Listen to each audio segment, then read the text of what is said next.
సహోదరి సహోదరులారా, మీకు శుభవార్త. 2025 సంవత్సరంలో మొత్తం 365 అంశాలను మీతో పంచుకోబోతున్నాము. జనవరి 1వ తేదీ నుండి ప్రతిరోజు ఒక అంశము మరియు దానికి సంబంధించిన వాక్యమును పంచుకుంటాము. దయచేసి ఆ వాక్యములను వినండి, ధ్యానించండి మరియు ఆశీర్వదించబడండి. దయచేసి సబ్స్క్రైబ్ చేయండి మరియు మీ స్నేహితులతో పంచుకోండి. ధన్యవాదాలు.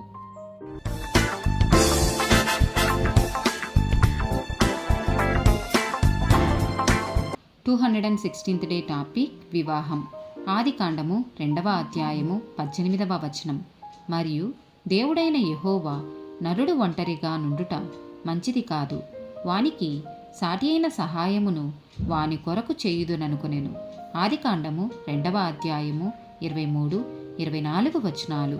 అప్పుడు ఆదాము ఇట్లనెను, నా ఎముకలలో ఒక ఎముక, నా మాంసములో మాంసము, ఇది నరునిలో నుండి తీయబడెను గనుక నారి అనబడును.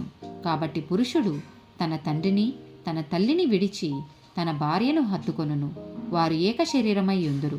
ఎఫెసీయులకు రాసిన పత్రిక 5వ అధ్యాయము 21-28 వచనాలు. క్రీస్తు నందలి భయముతో ఒకనినొకడు లోబడియుండుడి. స్త్రీలారా, ప్రభువునకు వలె మీ సొంత పురుషులకు లోబడియుండుడి. క్రీస్తు సంఘమునకు శిరస్సై ఉన్నలాగున పురుషుడు భార్యకు శిరస్సై ఉన్నాడు. క్రీస్తే శరీరమునకు రక్షకుడై ఉన్నాడు. సంఘము క్రీస్తునకు లోబడినట్టుగా భార్యలు కూడా ప్రతి విషయములోనూ తమ పురుషులకు లోబడవలెను. పురుషులారా, మీరును మీ భార్యలను ప్రేమించుడి. అటువలే క్రీస్తు కూడా సంఘమును ప్రేమించి అది కలంకమైనను ముడత అయినను అట్టిది మరి ఏదైనను లేక పరిశుద్ధమైనదిగాను నిర్దోషమైనదిగాను మహిమగల సంఘముగాను ఆయన తన ఎదుట దానిని నిలవబెట్టుకొనవలెనని వాక్యముతో ఉదక స్నానము చేత దానిని పవిత్రపరచి పరిశుద్ధపరచుటకై దాని కొరకు తన్ను తాను అప్పగించుకొనెను. అటువలనే పురుషులు కూడా తమ సొంత శరీరములను వలె తమ భార్యలను ప్రేమింపబద్దులయ్యున్నారు. తన భార్యను ప్రేమించువాడు తన్ను ప్రేమించుకొనుచున్నాడు. సామెతల గ్రంథము 18వ అధ్యాయము 22వ వచనము. భార్య దొరికిన వానికి మేలు దొరికెను, అట్టివాడు యెహోవా వలన అనుగ్రహం పొందినవాడు. ప్రసంగి గ్రంథము 4వ అధ్యాయము 9-10 వచనాలు.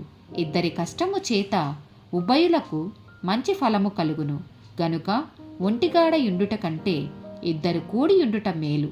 వారు పడిపోయినను ఒకడు తన తోడి వానిని లేవనెత్తును.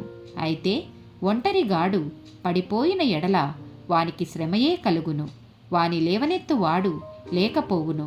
హెబ్రీలకు రాసిన పత్రిక 13వ అధ్యాయము 4వ వచనము. వివాహము అన్ని విషయములలో ఘనమైనదిగాను పాన్పు నిష్కలంకమైనదిగాను ఉండవలెను. వేశ్యాసంగులకును వ్యభిచారులకును దేవుడు తీర్పు తీర్చును. మార్కు సువార్త 10వ అధ్యాయము 9వ వచనము. కాబట్టి దేవుడు జతపరిచిన వారిని మనుష్యుడు వేరుపరచకూడదని వారితో చెప్పెను. ఆమేన్.